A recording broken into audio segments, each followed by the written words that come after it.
So, ready to make a difference? Building a better planet starts with you. Aqua Kids, traveling around the world, going where we've never been before, having fun and so much more, learning from our friends of the sea, saving them is up to you and me. Aqua Kids.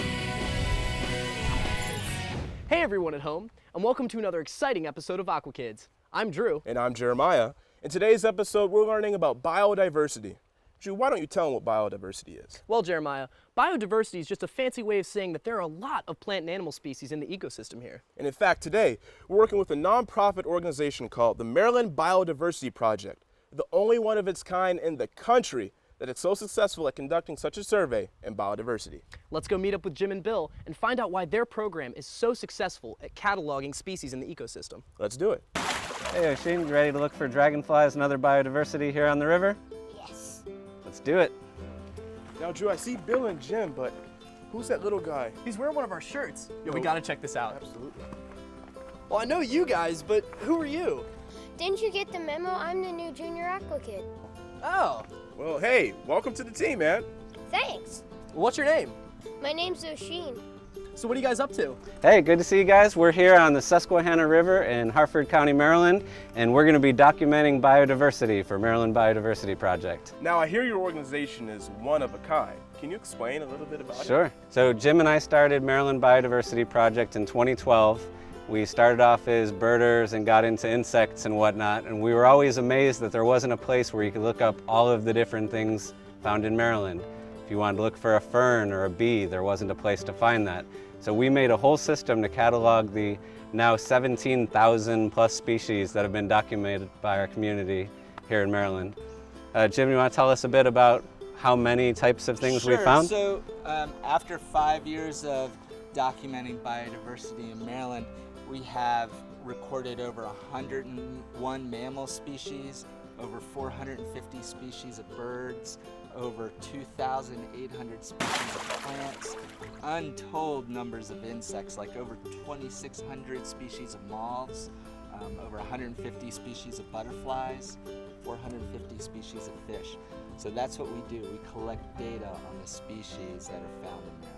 So how do you collect all this data? So we have a bevy of volunteers who go out and record data for us. So people who go out like on nature walks or go and climb a mountain out in western Maryland, they'll take pictures of the plants and animals that they find and send us the photos, and we'll put their photos onto the website and record their data. So it's like crowdsourcing your data collection. Total citizen science. Over 800 people contributing already to the project. So although some of the coolest stuff might be on that mountain in western Maryland, you can do it in your own backyard, leaving on your porch light and going outside. You can find a new moth that fills in a spot on the map, a new county record or even state record. I added a state record in my yard last week. Wow.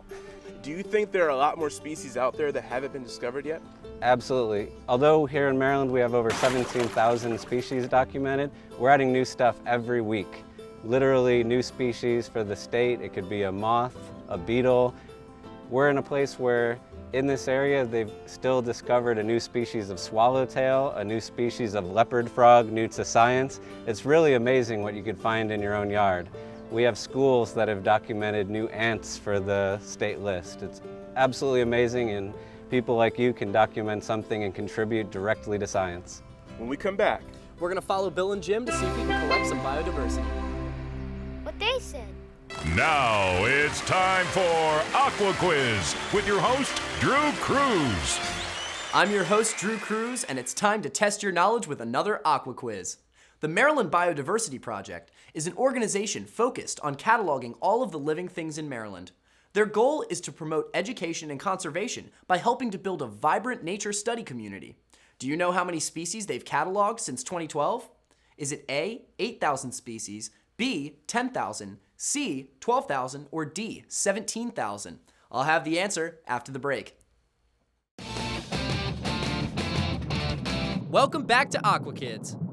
Do you know how many species the Maryland Biodiversity Project has cataloged? The answer is D, over 17,000 species, and still counting. The cataloging is done by naturalists and folks like you. I'll see you next week with another Aqua Quiz. Right now, we're going to help catalog the biodiversity on the Susquehanna River. All right, guys, so what are we looking at? So we have some really interesting mollusks here along the scour plain. We have one of our native freshwater mussels, but we also have many of these Asian clams, which are invasive and not native. So are these non-native species a problem for the ecosystem? It's a huge problem, actually. We're going to see a lot of cool native stuff today, but invasive species in Maryland are one of the biggest threats to biodiversity, and we'll talk a lot about that as we go. All right, guys, there looks like there's some cool plants right here we can document. This is a really uncommon tree called a red mulberry. It's one of our native mulberry trees. In the spring, the birds really love the sweet tasting fruit, and back in the day, a lot of people used to eat the mulberries, make mulberry pies and things like that. There's another species called the white mulberry that's very similar, but that's an invasive species from Asia. This is our native one. All we have to do is turn around and we can find an invasive plant species. This is Cardamine impatiens, the narrowleaf bittercrest. This is an invasive species. It's a new addition to the Maryland flora, and it is being seen spreading very quickly down the Susquehanna River and also in the Baltimore area. So what are people doing to stop the spread of this invasive species? Yeah, so the Maryland Biodiversity Project documents invasive species like this, and we give the data to other organizations like Maryland DNR and the Maryland Native Plant Society, who have programs for invasive species eradication. So what do you have there, Oshin? A butterfly. Yeah. What you found here is a zebra swallowtail. This is one of our native swallowtail butterflies. They rely on pawpaw plants. That's their host plant. So wherever there's pawpaw, you'll find zebra swallowtails. What they do is the females lay their eggs on the pawpaw leaves, and then the caterpillars feed on the leaves of the pawpaw tree until they form a cocoon. And the next year they form into a butterfly. How common are they? So zebra swallowtails can be pretty common wherever there's pawpaw trees. Pawpaw trees like to grow along river banks, like along the Susquehanna and the Potomac rivers. So wherever there's a lot of pawpaw, you can find a lot of zebra swallowtails.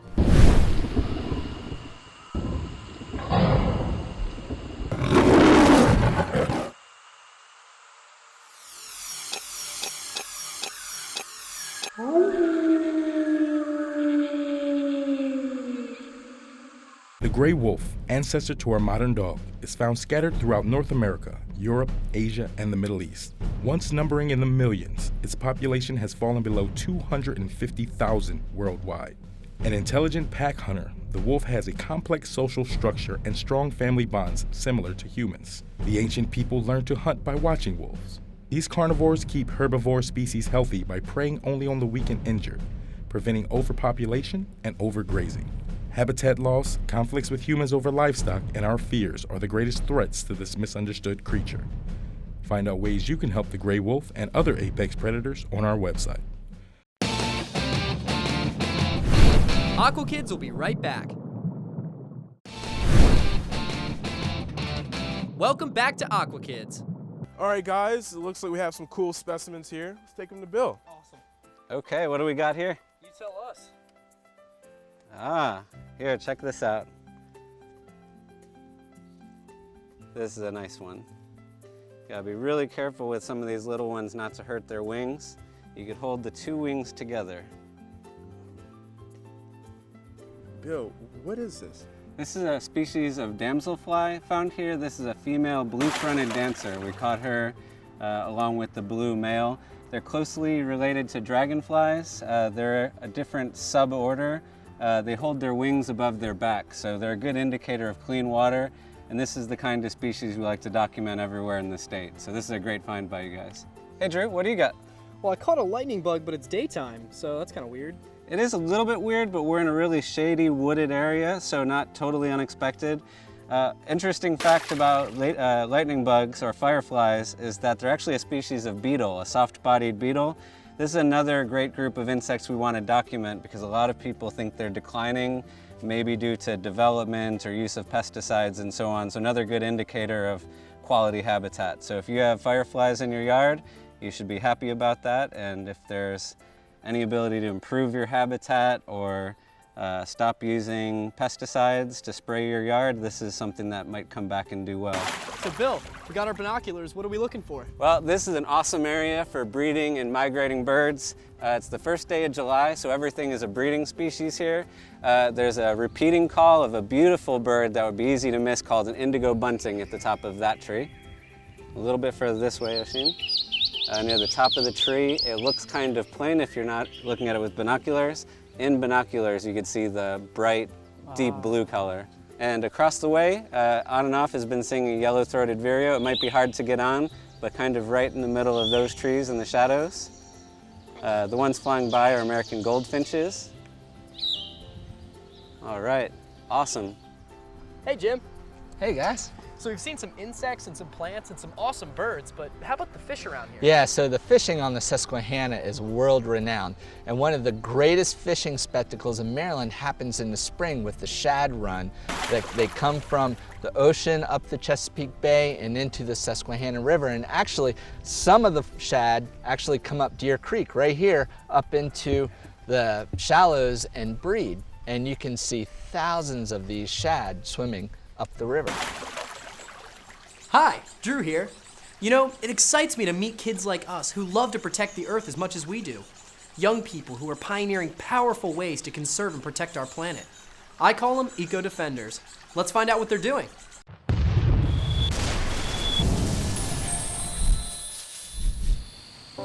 The Bristol Bay region is home to the world's largest salmon run, and we provide the world with 51% of their salmon. Fishing is really important to a lot of the families here, not only in Dillingham, but in smaller villages. My grandparents were always ready to teach their grandchildren how to set out a net and pick the fish, and they were really my teachers growing up.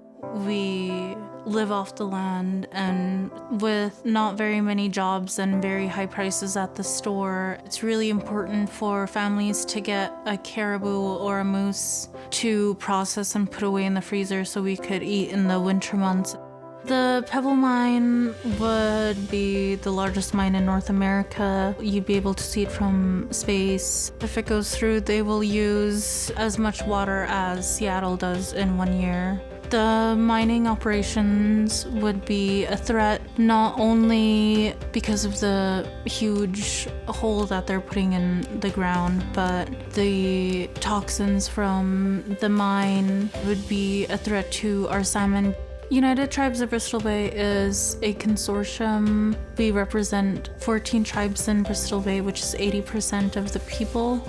Heidi's cause, her work, focuses around a global resource where over half of the world's wild salmon come from this tiny little region that nobody even knows about. They don't give a second thought to where their salmon came from. Despite the fact that people aren't necessarily seeing how important this is, she sees that. And that's why she gives her life to it.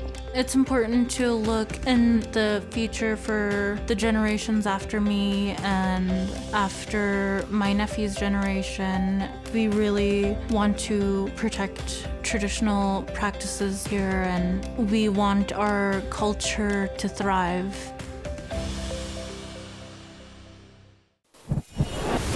Wasn't that great? Now it's your turn. If you or someone you know is doing something remarkable to help our planet, let us know about it. You could be our next eco-defender. See you soon. Aqua Kids will be right back. Hi, Drew here. For more information on today's show, go to aquakids.tv. Welcome back to Aqua Kids.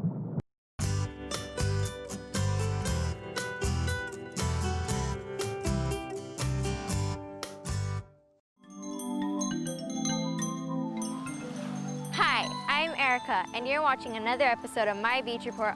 And today, we're at Waikiki Beach, and I'm going to be introducing to you Hawaiian monk seals.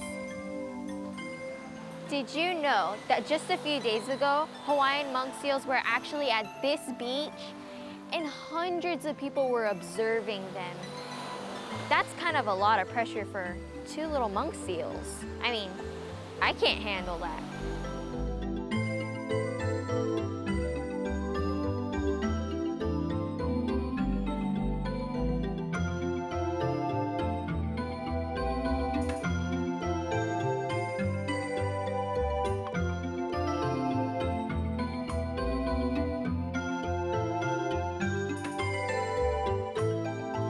Hi, my name's Tracy Worth, and I'm with NOAA Fisheries here in Honolulu for the Pacific Island Fisheries Science Center. I'm here today on Waikiki Beach because we have a couple visitors that don't frequent this area too much, but if you look behind me, you can see 2 Hawaiian monk seals. Now, monk seals are critically endangered. There are only about 1,200 left in the world, and they are only found here in Hawaii. The 2 behind me are an adult male and female, and we can identify them based on scars and other natural marks on their body. So we actually know who these 2 are. Now, monk seals can live to be about 25 to 30 years old. They tend to be brownish to gray on top, and their bellies can be yellowish to silverish gray depending on the time of the year and condition of their coats. Now, monk seals spend about 2/3 of the time at sea, foraging and traveling, so when they come up on the beach, they come up to rest and sleep. So they're perfectly healthy and it's normal behavior, and we like to leave them alone and give them their space so they can rest. Now, monk seals eat a wide variety of things. They eat a variety of fishes, they eat crustaceans, eels, and octopus. And they forage on the bottom, so they do so by flipping over rocks and sticking their heads in crevices to get their prey. So they're quite unique foragers in that aspect. Did you know that Hawaiian monk seals can grow up to like 7 feet long? And did you know female monk seals can weigh up to like 600 pounds? That's like more than 7 times of me.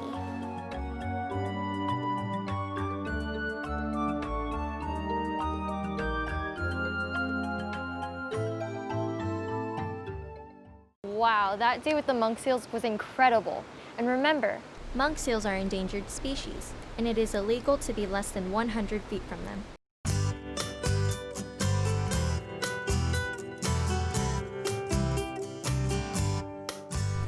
What do you got, Bill? All right, I got a good one. We got a wood frog. This is one of the coolest amphibians we could have found here today. Jim, can you tell them a little bit about this species? So this is a wood frog. Wood frogs are found throughout Maryland. This species of frog depends on having vernal pools, which are semi-permanent bodies of water. In the wintertime, these pools fill up with water from melting snow and winter rains. And in the spring, like around March, wood frogs come in and lay their eggs and breed. During the summer, the vernal pools recede and dry out. All right, guys, so quiz question for you. Why do you think this wood frog prefers a vernal pool over a stream or a bigger pond? No predators. That's exactly right. All right, Oshin, I can tell you've wanted to hold this guy the whole time, so here you go. You want to get the legs behind him and really gently cup. You've seen me try to lose him about 10 times, so, oh, perfect. You've done this before, haven't you? Must be why you're selected as the new Aqua Kid. Hey, Oshin, can we take your picture? I definitely want to talk about all the awesome work you guys are doing when we're posting on Maryland Biodiversity's social media. Hey, I want a picture with Oshin. Yeah, absolutely. All right, can somebody move the box elder? I'll let you get in there. Oh, yeah. All right, point the wood frog at us.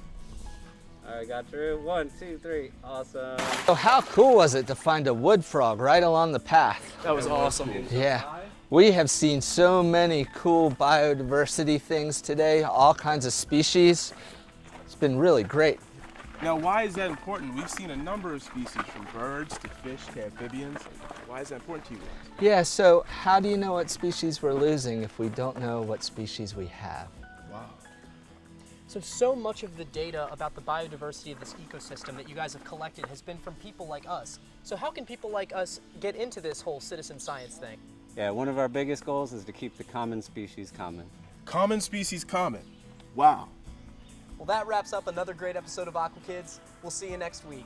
Thank you so much for having us out today. Yeah, thanks Thank for you. having us. Thank This you. is awesome.